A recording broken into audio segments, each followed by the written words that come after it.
آ گئے ہیں اذان دینے والے؟ اذان دے دیں وارث صاحب.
أشهد أن لا إله إلا الله وحده لا شريك له وأشهد أن محمدا عبده ورسوله أما بعد فأعوذ بالله من الشيطان الرجيم بسم الله الرحمن الرحيم الحمد لله رب العالمين الرحمن الرحيم مالك يوم الدين إياك نعبد وإياك نستعين اهدنا الصراط المستقيم صراط الذين أنعمت عليهم غير المغضوب عليهم ولا الضالين يا أيها الذين آمنوا اجتنبوا كثيرا من الظن إن بعض الظن إثم إن بعض الظن إثم ولا تجسسوا ولا يغتب بعضكم بعضا ولا يغتب بعضكم بعضا يحب أحدكم أن يأكل لحم أخيه ميتا فكرهتموه واتقوا الله إن الله تواب رحيم. آج کے خطبے کے لیے میں نے جس آیت کریمہ کا عنوان باندھا ہے یہ سورہ الحجرات سے لی گئی ہے اور اس کی 13ویں آیت ہے. اس میں بعض امور کے علاوہ خصوصیت سے غیبت کے متعلق مسلمانوں کو مومنوں کے معاشرے کو متنبع کیا گیا ہے اور ایسے الفاظ میں متنبع کیا گیا ہے کہ اگر کوئی انسان اس کے پیغام کی حقیقت کو سمجھ لے تو غیبت کا تصور بھی اس کے قریب نہ پھٹکے۔ لیکن جس رنگ میں یہ ذکر فرمایا گیا ہے اس میں یہ بات بھی نکلتی ہے کہ اس مکروہ چیز کا شوق تم لوگوں میں اتنا پایا جاتا ہے کہ گویا اسے جانتے بوجھتے ہوئے بھی تم بے اختیار اس کی طرف کھینچے چلے جاؤ گے، کھینچے چلے جاتے ہو۔ اللہ تعالیٰ فرماتا ہے کہ اے وہ لوگ جو ایمان لائے ہو،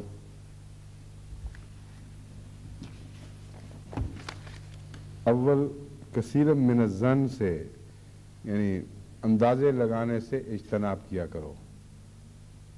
اور بہت زیادہ عادت جو ہے تخمینوں کی کہ یہ ہوا ہوگا اور یہ ہوا ہوگا، یہ ایک ایسی مہلک عادت ہے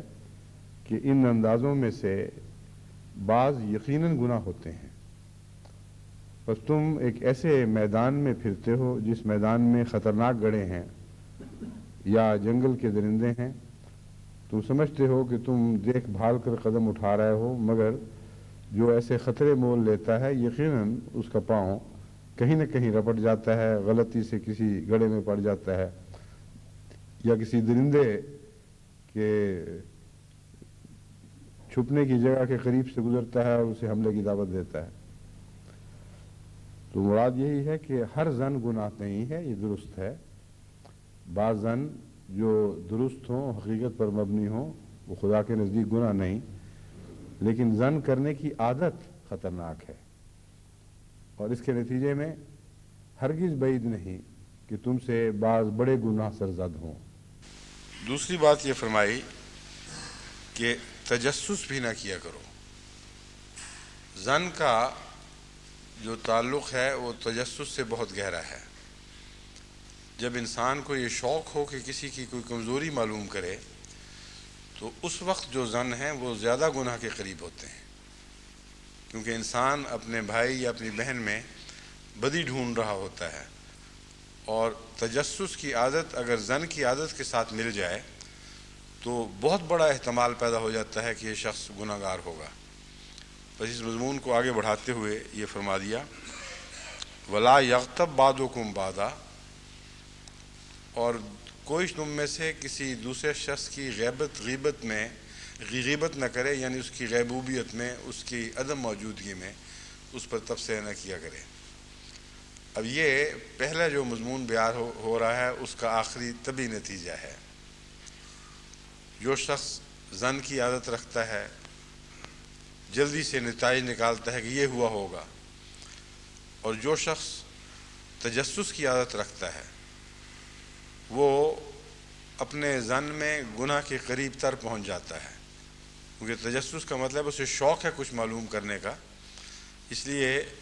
بے وجہ ظن نہیں کر رہا، یوں ہی اتفاقاً ظن نہیں کر رہا، بلکہ کسی خاص مقصد کی تلاش میں ظن ہے اس کا، اور ایسے موقع پر وہ نتیجہ نکالنا جو غلط ہے اور محض اپنے تجسس کے شوق میں اس نے نکالا ہے، یہ ایک طبی بات ہے، یعنی ایسا احتمال بہت بڑھ جاتا ہے۔ تیسری صورت میں جب تجسس کرتا ہے تو کیوں کرتا ہے؟ بنیادی طور پر اس کو اپنے بھائی یا بہن سے کوئی دبی ہوئی مخفی نفرت ہوتی ہے، وہ پسند نہیں ہوتا، اور غیبت اسی کی جاتی ہے جو پسند ہو۔ کبھی آپ نہیں دیکھیں گے کہ ماں باپ بیٹھ کے بچوں کی غیبت کر رہے ہیں یا بچے بیٹھ کے ماں باپ کی غیبت کر رہے ہیں۔ اگر ایسا ہو تو بنیادی طور پر ان کے تعلقات کے نظام میں کوئی ایسا رکھنا ہے جسے پاگل پن کہا جا سکتا ہے۔ مگر غیبت اور کسی شخص سے خار رکھنا، پرخاش رکھنا، کوئی اس کے متعلق حسد کا پیدا ہونا، اس قسم کے محرکات ہیں جو تجسس کی پہلے عادت ڈالتے ہیں، اور پھر جب تجسس ان کے سامنے کوئی تصورات پیش کرتا ہے، حقائق نہیں بلکہ وہ ظن جو ان کی عادت میں داخل ہے، تجسس کے نتیجے میں اندازے لگاتا ہے کہ ہم یہاں تک تو پہنچ گئے ہیں، اندر کمرے میں جا کے تو نہیں دیکھا، مگر صاف پتہ لگتا ہے کہ یہ ہو رہا ہوگا، اور چونکہ بدنیتی سے ہی اس سفر کا آغاز ہے، اس لیے جو بھی ماحصل ہے وہ یقینی ہو یا غیر یقینی ہو، وہ اسے آگے مجالس میں بیان کرتے اس کے چسکے لیتے ہیں۔ یہ ایک پورا نفسیاتی سفر ہے جو غیبت کرنے والا اختیار کرتا ہے، جس کو قرآن کریم نے سلسلہ بسلسلہ اسی طرح بیان فرمایا جیسے انسانی فطرت میں یہ بات پائی جاتی ہے۔ لیکن غیبت کی صرف یہ وجہ نہیں، یہ مراد نہیں ہے کہ اس کے سوا اور کوئی غیبت نہیں ہے۔ غیبت بغیر تجسس کے بھی پیدا ہوتی ہے۔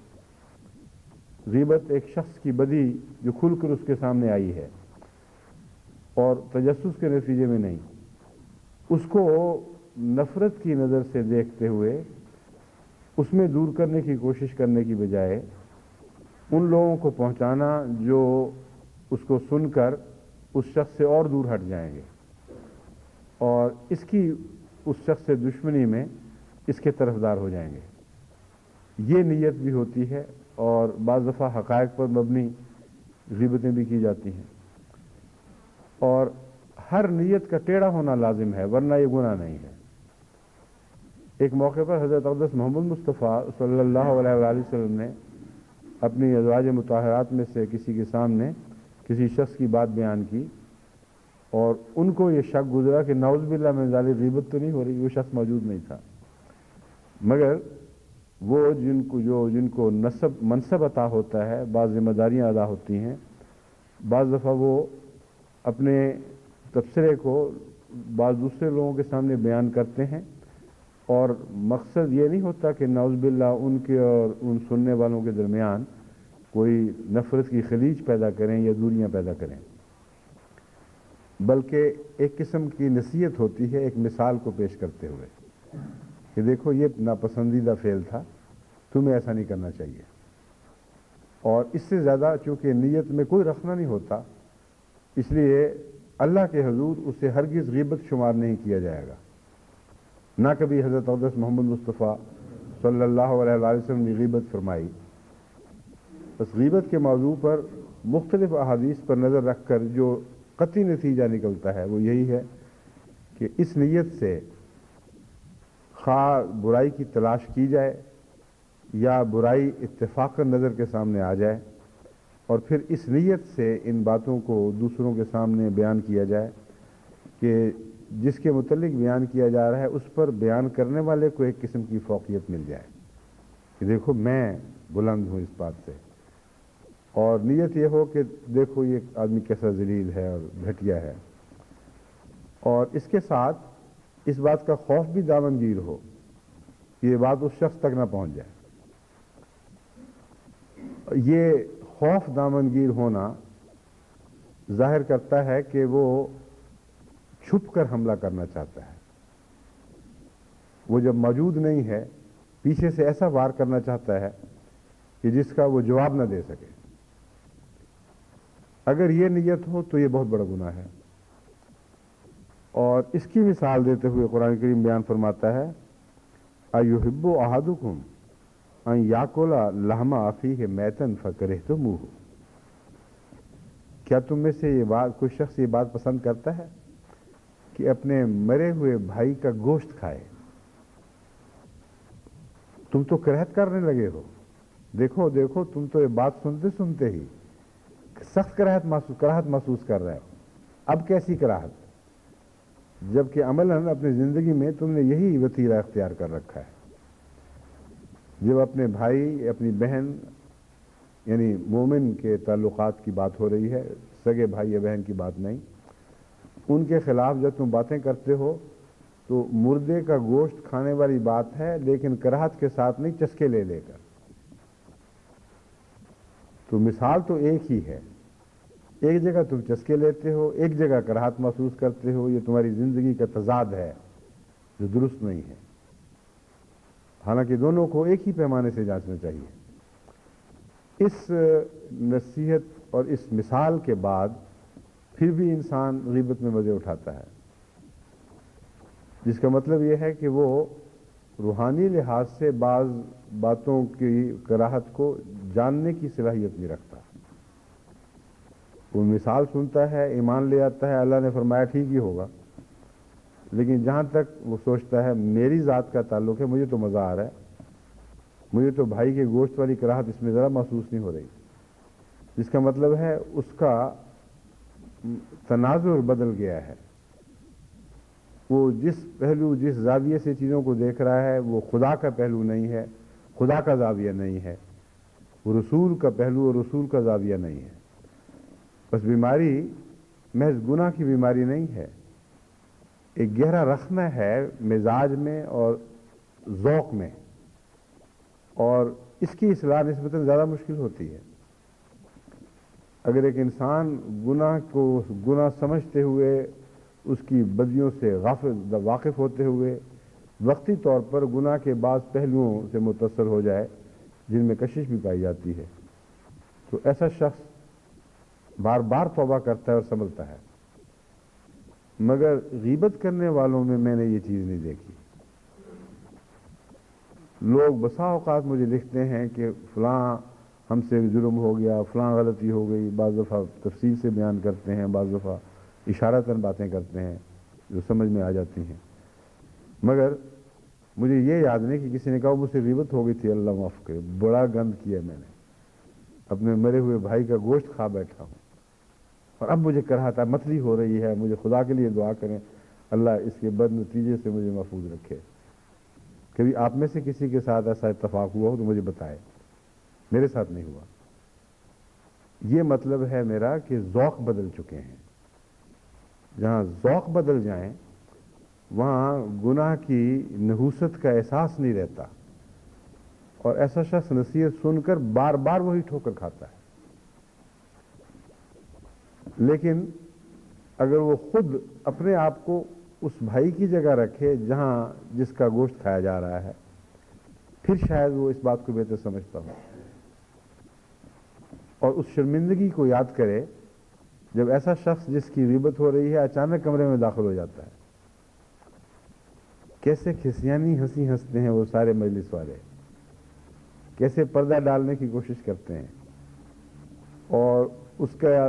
تاثر غلط ثابت کرنے کے لیے پھر جھوٹ بھی بولنے لگ جاتے ہیں، ہم تو یہ کہہ رہے تھے، ہم تو وہ کہہ رہے تھے،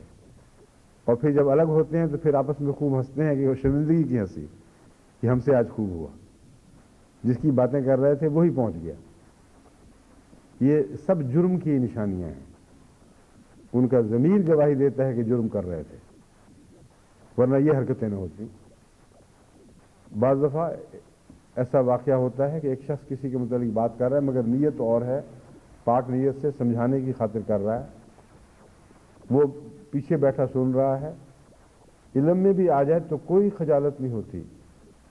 بلکہ انسان چونکہ اچھے رنگ میں نیک نیت سے بات کر رہا ہے اس کو شرمندگی محسوس نہیں ہوتی۔ یہ تو کہہ سکتا ہے کہ اگر تمہیں کچھ تکلیف پہنچی ہے تو میں معذرت خواہ ہوں، مگر یہ واقعہ ہے، درست ہے، اور اس چیز کا